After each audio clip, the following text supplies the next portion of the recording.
This is Life Strategies with Monique.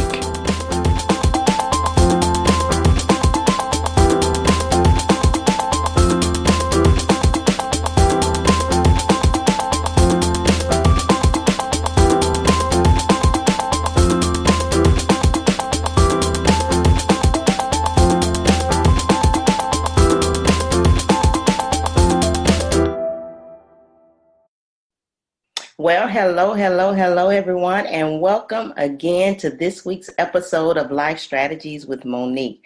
I have with me this afternoon Miss Anika Wilson. Anika is the owner of Nobody Greater LLC. She is a woman on a mission, definitely living in her calling. She is on her calling to impact the world one woman at a time, using her experiences, her strength, her resilience and endurance to empower women all over the world. Welcome to the show, Anika. How are you? I am good. Thank you so much for having me. I am so glad that you decided to be on the show today. I know my listeners are going to be just elated just to hear your story, because when I heard your story, I couldn't believe some of the things that you shared. And I know that it's definitely going to impact my listeners out there, because your story is quite unique, because you're an entrepreneur. You've started your own business and you are doing some absolutely amazing things, impacting the women, not only in the state, but, all over. So go ahead and tell our listeners a little bit about you, who you are, and what you're doing in the world today. Okay, well, like you said, I'm Anika Wilson. I am the owner of Nobody Greater LLC, and I also have another real estate business with my husband. So I am now owner of two businesses, and Nobody Greater started with me getting sick and tired of working for someone else and letting someone else call the shots.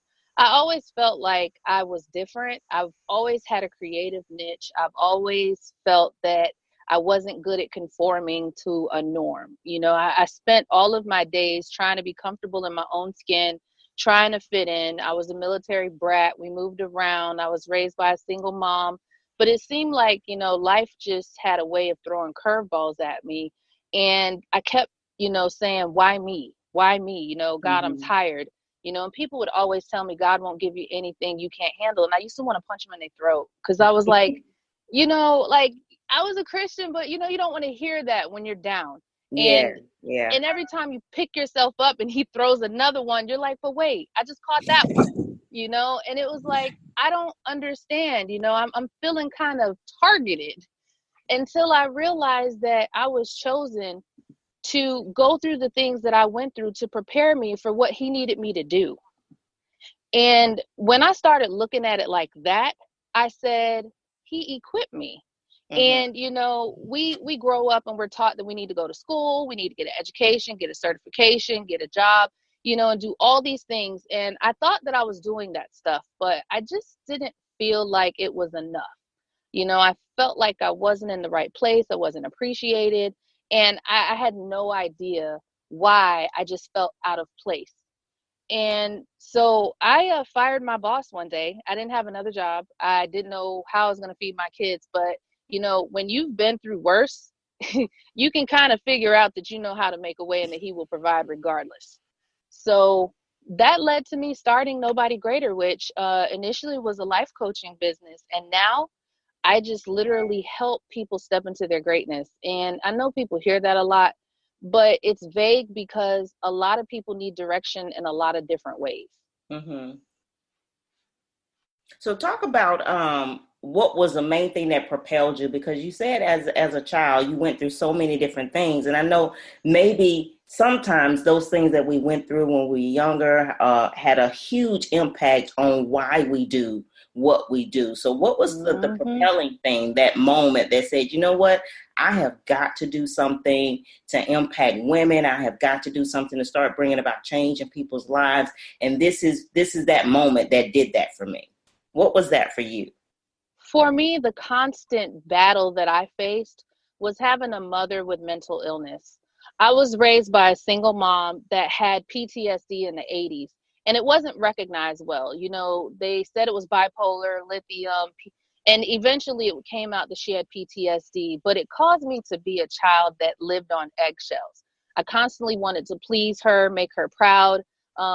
Chaos continued to come and surround us. There was a lot of isolation because she would have episodes that I didn't know about. People didn't want her around, meaning my family cut us off.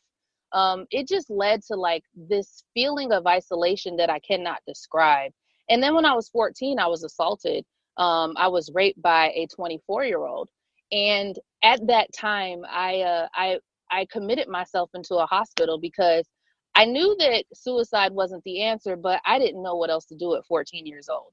You know, I had been violated. I didn't know which way was up. And so eventually, after I got out of college, I became a correction officer. I started lifting weights. I said I would never be violated again. I didn't want to be defenseless ever again.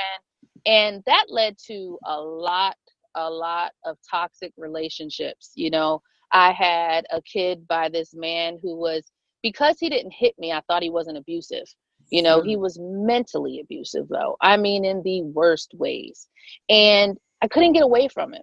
And then I finally got away from him. And then I took him back 4 years later because I said I wanted my children by the same man. I wanted God to come into my relationship. You know, I wanted to be a normal, real family. I did not want to be a statistic. My goal in life was to never be on a graph, you know. And I took him back and got pregnant with my second daughter. And at this time, my career was rising. I was almost an assistant warden in the prison system. I was just getting promoted. I started my master's degree, but it seemed like as I started putting the pieces together, everything around me just started shambling. I mean, it was just chaos of phone calls, stalkers, and I couldn't understand what was going on. And someone said to me, they said, you have a calling on your life. People are jealous of you. You don't see it. You know, there's something about you. And no matter when you fall, you always pick yourself up. And I couldn't understand why that was a threat. You know, I said, well, I'm literally just trying to be a mom with two daughters. You know, I'm trying to be that woman that my kids can look up to. And, you know, after the first assault came two more assaults later because I was vulnerable, but had no idea how vulnerable I was. You know, I thought I had, you know, everything together, but when you're broken, vultures can smell it, you know, and it could be financial abuse. It could be mental abuse. It could be physical abuse or sexual abuse. And it just seemed like I was a target for abuse. And it was probably 25 years later when I finally realized that I didn't have to be that lost girl anymore, that I was a woman and that I had power. I wasn't sure how to execute my power, so I just started going to church. I became a life group leader in my church. I became the leader of a single mom ministry, and I wasn't perfect. I always shied away from church because I thought I had to be perfect. I thought that, you know, every time I went in there and I started crying, I got embarrassed. Because anytime I would walk in the door, I would break down and I would run away because it made me feel uncomfortable. And so I would just, every time I would get close to God, I would run away because it hurt so bad, until I realized that he was healing me. And when I finally realized that that healing is what was trying to happen, but I kept running every time I got close to healed, because the only thing I knew from a little girl was pain. And pain was normal. Pain was something that was recognizable for me. And so as long as that pain pattern continued, I knew how to function. Wow. So, you know, that's the thing that a lot of people don't get, is that, you know, when we start to normalize things, or things start to get what we think is normal, and we're not used to that, it's a threat. Now, you definitely said a mouthful when you said we tend to normalize things, especially when that's all you know, or that's all you've experienced. That is the norm. And so when something outside of that comes in, you're like, okay, this isn't normal, but and you know, it's not normal. No, exactly, right? And we look crazy, but what do we do whenever we have that?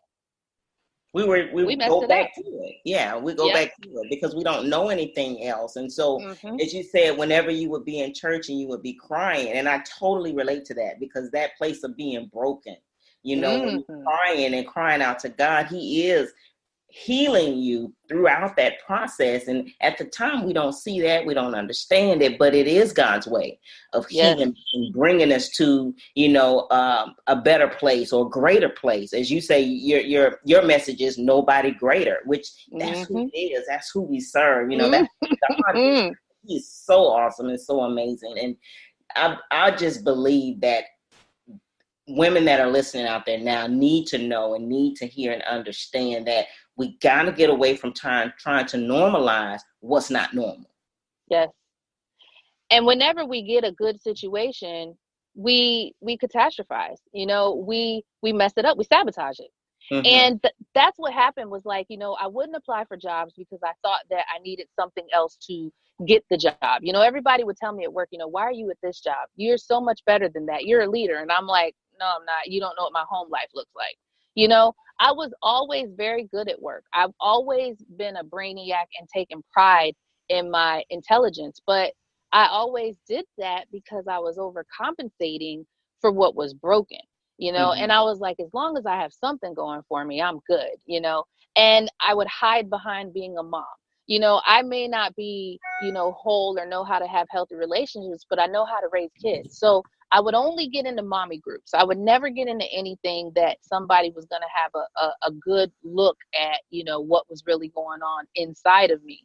And I realized that whenever a good man or something good came along, I didn't want any parts of it. As a matter of fact, those happy people at church used to get on my nerves. I'm like, what are they happy about? They praising God. They always smiling every time I come up in here like everything is okay. And they used to get on my nerves. And then like 5 years later, I realized one day standing there greeting people at church that I was her. Look, that happy woman jumping all over the church.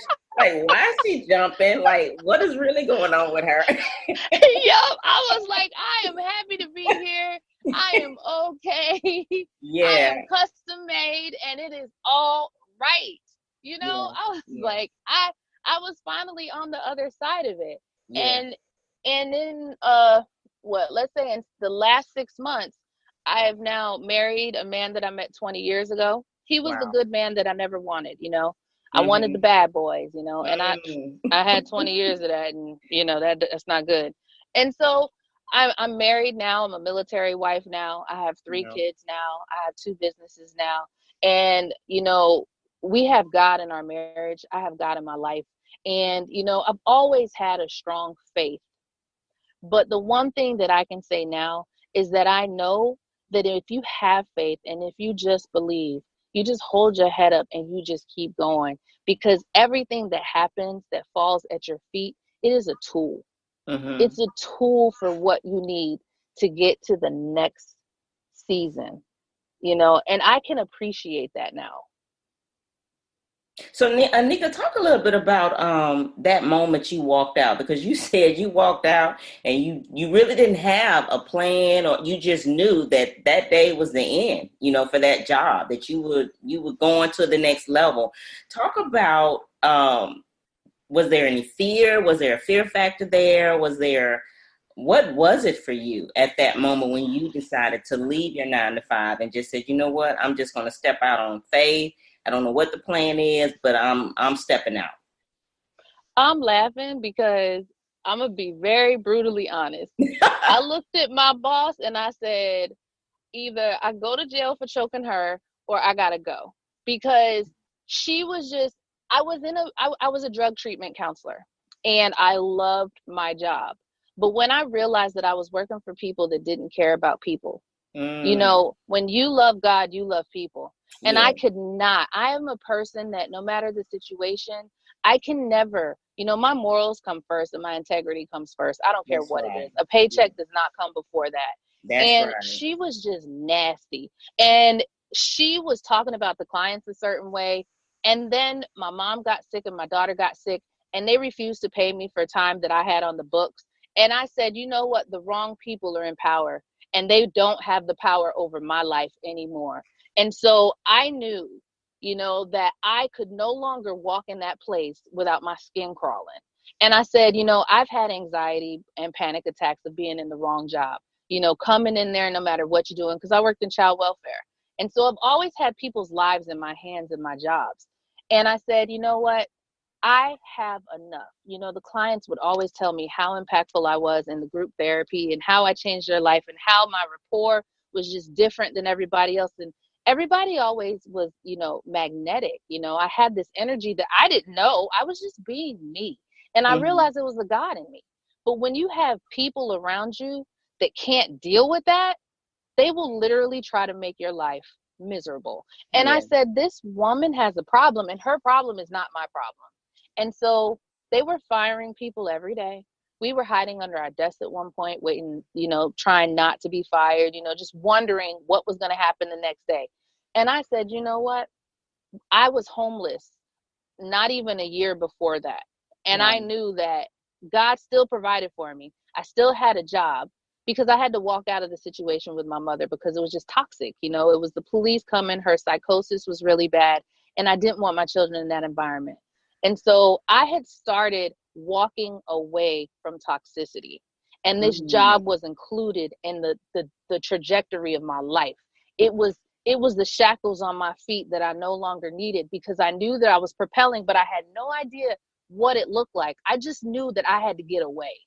And so it was just like all of the relationships I had been in. It was just like all that stuff that I didn't have around me anymore. It was the last thing that needed to go. And so I quit and I homeschooled my children and I drove Uber and Lyft and I made my website and I went out there and I just told everybody, hey, I'm a life coach. Hey, I'm a life coach. Tell somebody. And, over time, I couldn't figure out what happened. But that's when this man came and said, marry me and let me take you away. You just finish school, focus on your business, and don't worry about anything. And I said, that's nobody but God. Because, first of all, I've never been that woman that could relinquish control. But I knew that God was providing and that he had sent every angel that I needed to direct my path to where he was taking me. And I had prayed for this for years. But the thing about it is that when you pray for something, you can't control what it's going to look like. You just have to surrender and let it happen. And so at that time in my life, whenever an opportunity came, I didn't question it. I just said, this must be God. And I just started just using that mentality. And here I am in Alabama now. I was in Florida for 20 years. And I finally realized, I looked up and I said, the people that were around me weren't supporting me. I had been shouting the same ideas that I had and everybody discounted it. Oh, you're crazy. Oh, whatever. Or they didn't see me as this woman of impact. They saw me as this damsel in distress. And I said, I can show you better than I can tell you. And I just leaped. That's powerful. And, one of the things that you just said that really stood out to me, you said the wrong people were in power and they no longer have the power over my life. That's powerful in itself to come to that kind of a realization in those circumstances. And then in that moment, you decided, I'm taking control over my life. And I think a lot of people fear being able to do that because they fear the unknown. They're afraid of, what might happen or what people might say or what people might think. It's that fear factor that really keeps a lot of people from leaping out on faith. But that wasn't even anything that was coming to your mind. It was about who was in control of your life. And you took back your control and your power that moment. And the women out there that are listening, I think you really need to hear that. Take back control over your life. Yes. No matter what circumstances you're in, you have to be able to take back the control in your life and don't allow the world to dictate to you what it is that you do in your future. Because God has a calling. God has a calling for each and every woman now. Everybody listening. So take heed to what God is trying to do in your life. Because I know he's speaking to somebody out there right now. So to that woman, take heed to what God is saying to you and begin to move out on faith. So, Anika, you are currently running Women of Impact. Talk about what that's all about and how you're impacting women. So when I started my life coaching business, I knew that I wanted, I'm a psychologist. I'm in school getting my master's in psychology, which has taken me 9 years. But this is my last semester and I will graduate this year. Woo, Um, awesome. I let everything come in between me and I realized it was a fear of success. And I don't fear that anymore because, as long as I was in my circumstances, as long as I was a student, I knew what the next chapter looked like, but I don't fear the next chapter anymore. So I knew that I was out here to make a difference, but I've always wondered, what does that mean and what does it look like? And so I was sitting in a meeting one day. It was an orientation on base. And I was sitting around all these military spouses. And I was looking around, and these women have children. Some of them have degrees, and they're not working. They're literally just going around with their spouses. And that's kind of what my life would look like if I were to go out and get a job. We're moving in 6 months. We don't know where we're going, but I've always been a woman of choices. And so I said, what can I do to reach women, to empower them, to just take a chance on themselves?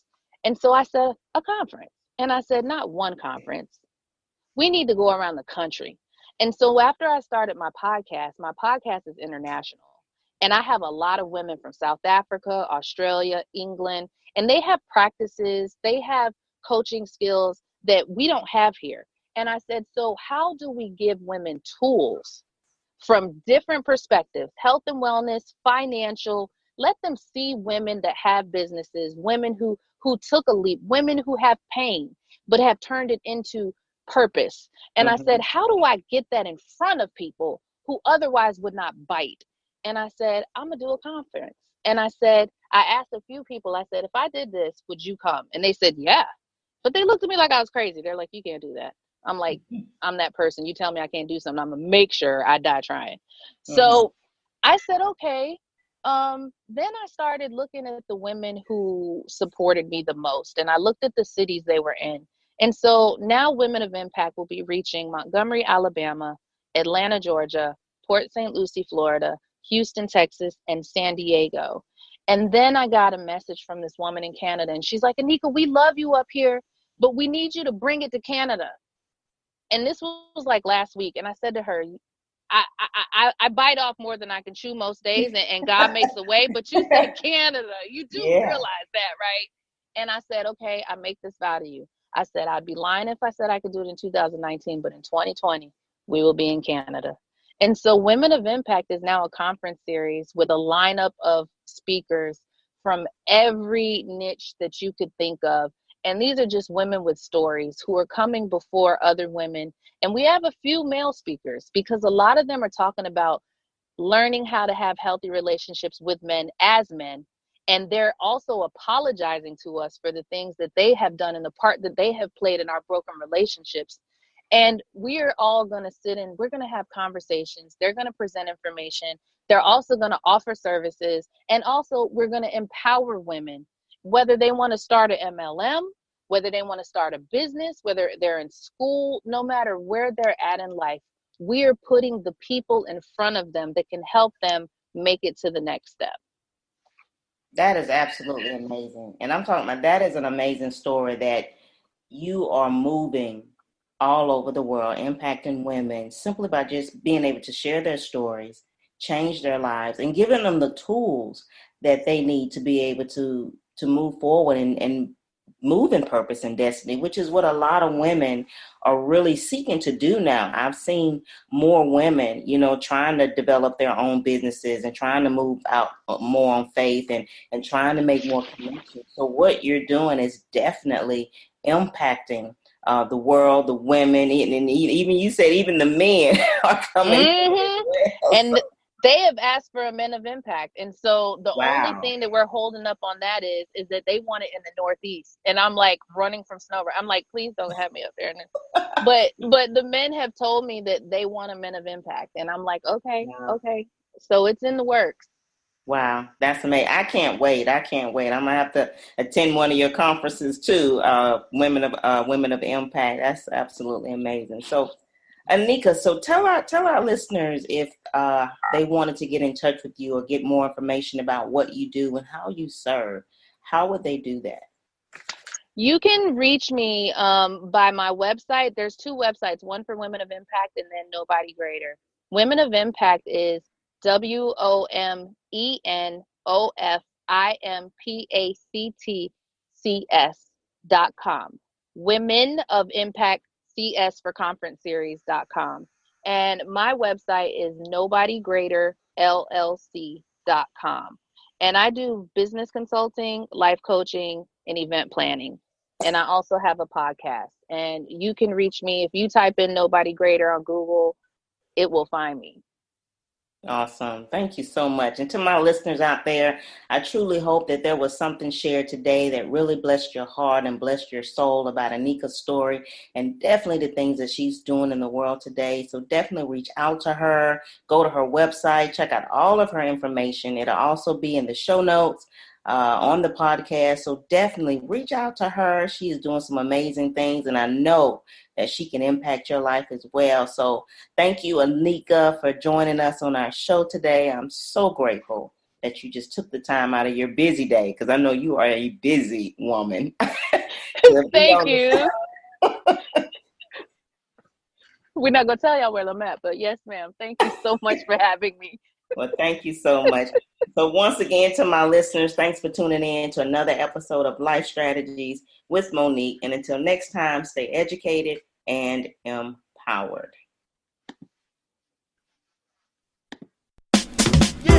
You've been listening to Life Strategies with Monique.